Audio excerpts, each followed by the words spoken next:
अखण्डमण्डलाकारं व्याप्तं येन चराचरं तत्पदं दर्शितं येन तस्मै श्रीगुरुवे नमः।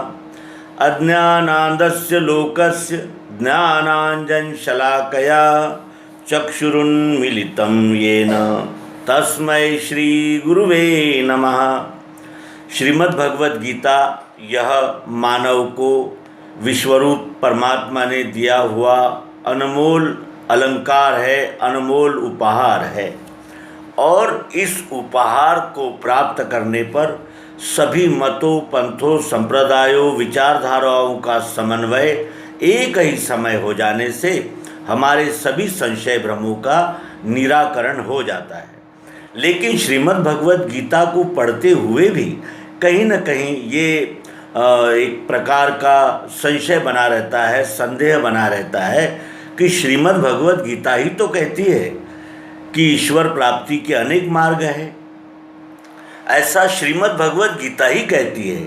और ये संदेह दृढ़ होते ही लोग अपने अपने मत, पंथ, संप्रदाय और अनेक प्रकार के कर्मकांड, उपासना पद्धतियाँ, तीर्थ, व्रत, जप, इन पर ही श्रद्धा रखकर उन्हीं में ही आसक्त रहते हैं और उन्हीं से पूर्ण फल की प्राप्ति करते हैं।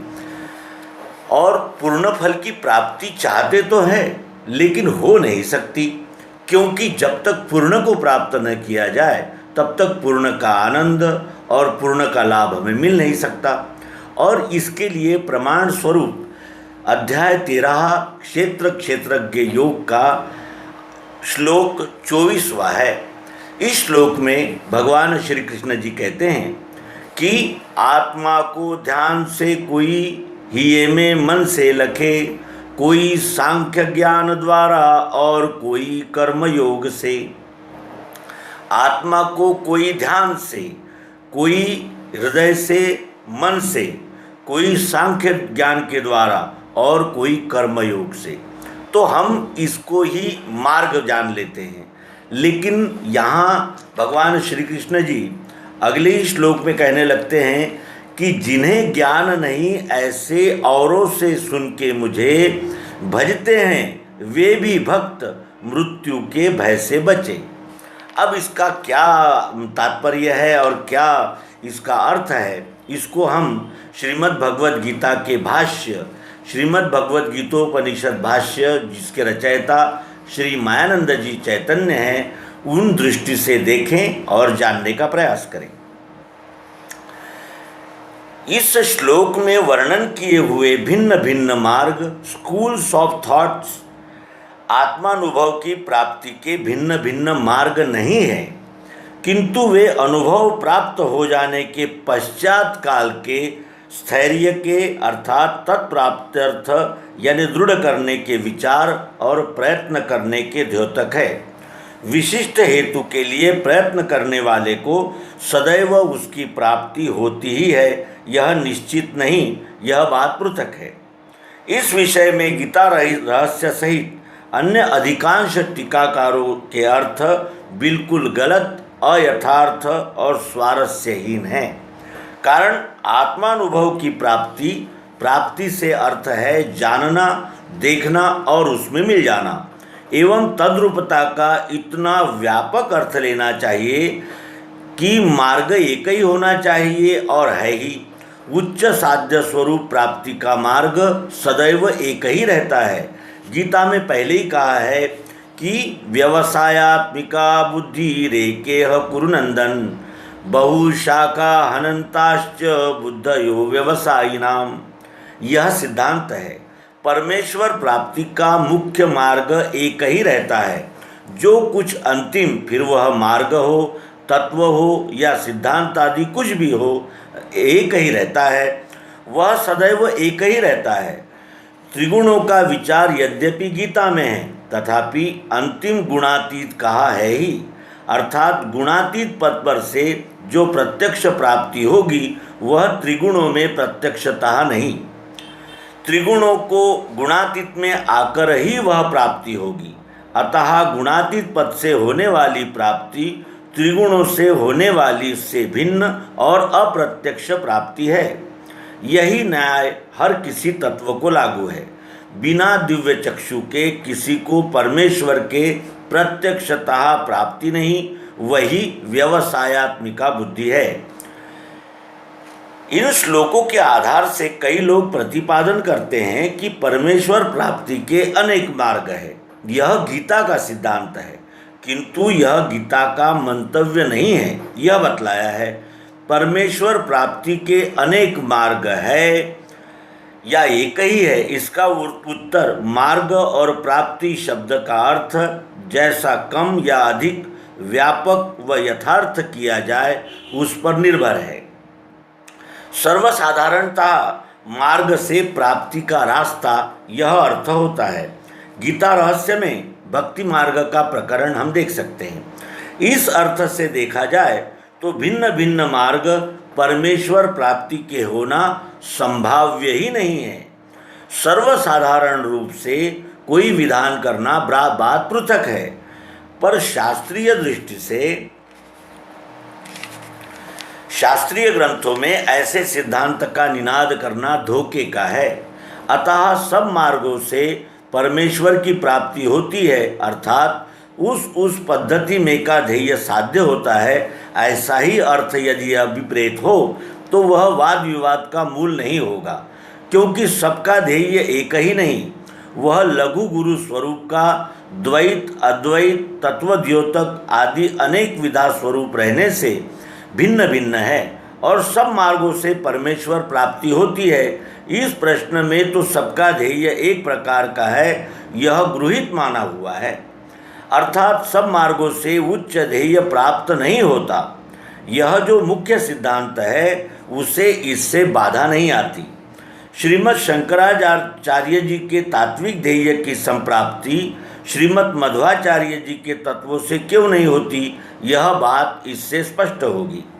उपासना के मार्ग भिन्न भिन्न रह सकते हैं। यह अर्थ उपरोक्त प्रश्न का किया जाए तो भी उसमें ध्येय की प्राप्ति गृहीत मानना पड़ती है, और आत्मानुभव सर्वसाधारण अर्थ से परमेश्वर प्राप्ति आत्मानुभव दृढ़ करके अंतिम ध्येय साध्य कर लेने के मार्ग अर्थात उपासना त्रिगुणों की वृत्तियों के अनुरूप अलग अलग रह सकते हैं।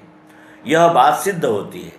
ज्ञानेन कुरुते यत्नम यत्नेन प्राप्यते महत्। महाभारत के शांति पर्व में 320-30 इन श्लोकों में अर्थ आया है इसका कि ज्ञान से यत्न करता है और यत्न से महत् की प्राप्ति होती है।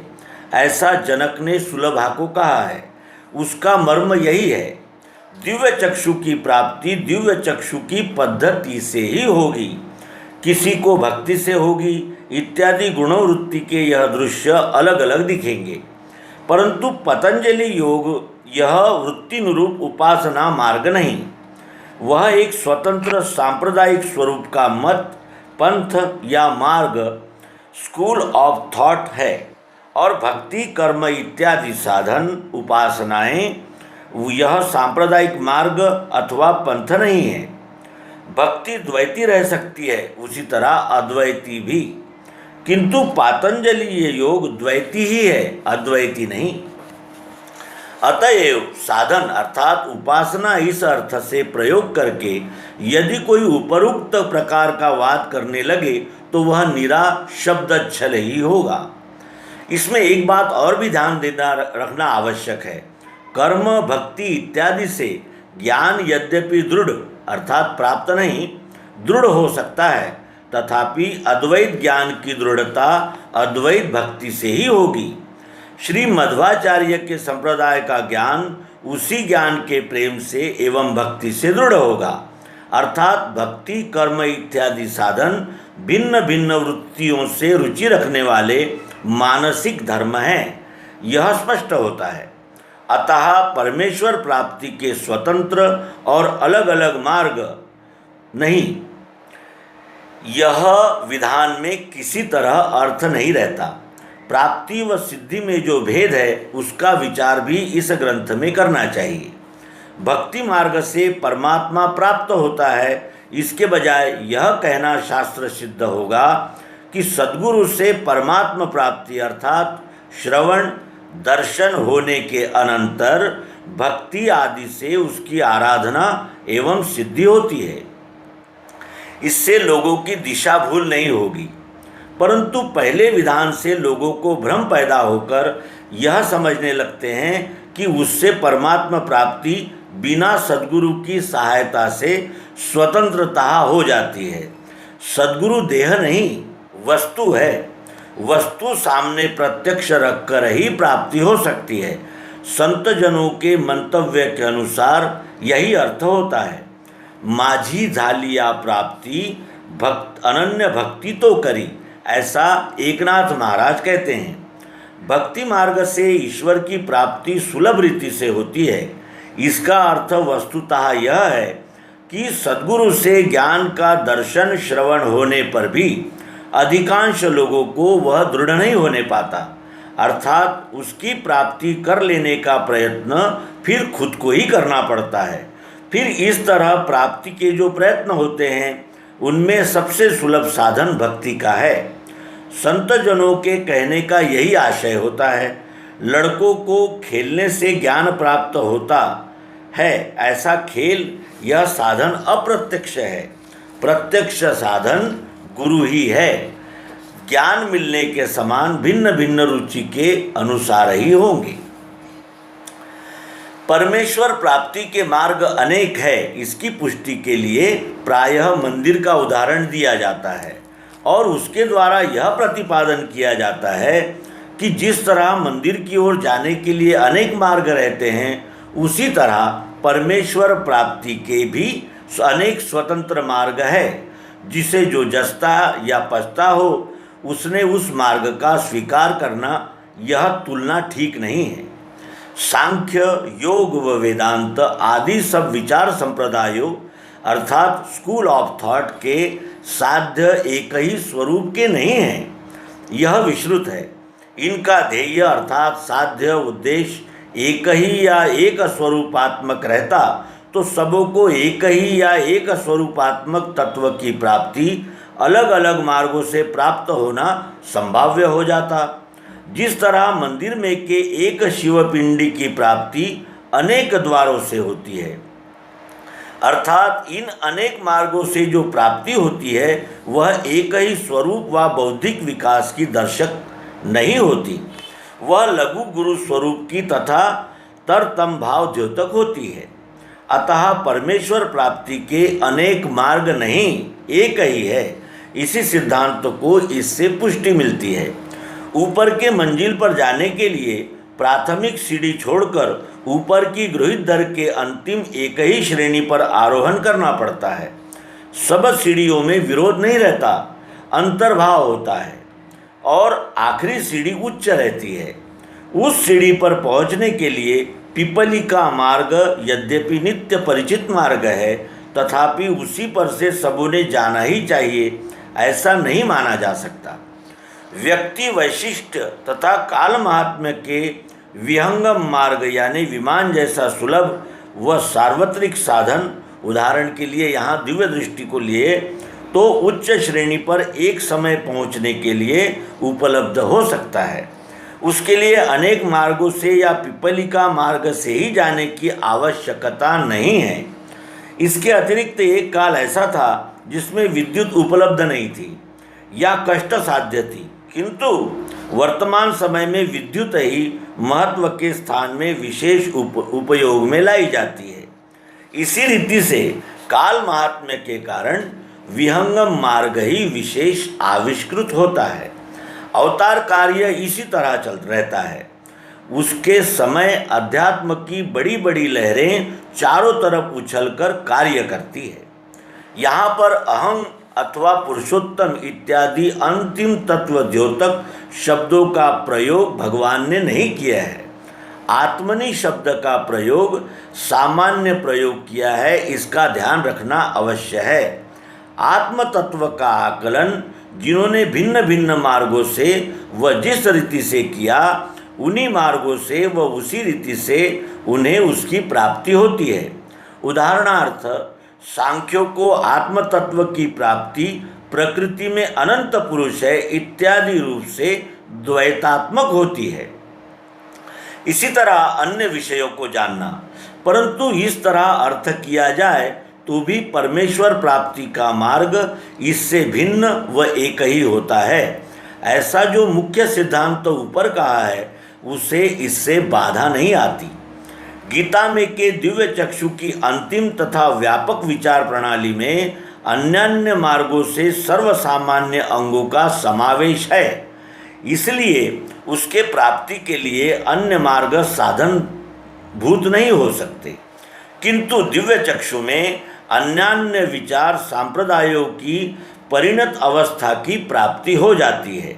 उदाहरणार्थ, सांख्यों की प्रकृति में अनंत पुरुष है, इस तत्व की प्राप्ति विशिष्ट भूमिका पर होती है, किंतु उसके पहली तरफ की भूमिका पर इस तत्व का निराश हो जाता है और उससे सूक्ष्मतम अंतिम तत्व दिव्य चक्षु से ही हस्तगत होता है।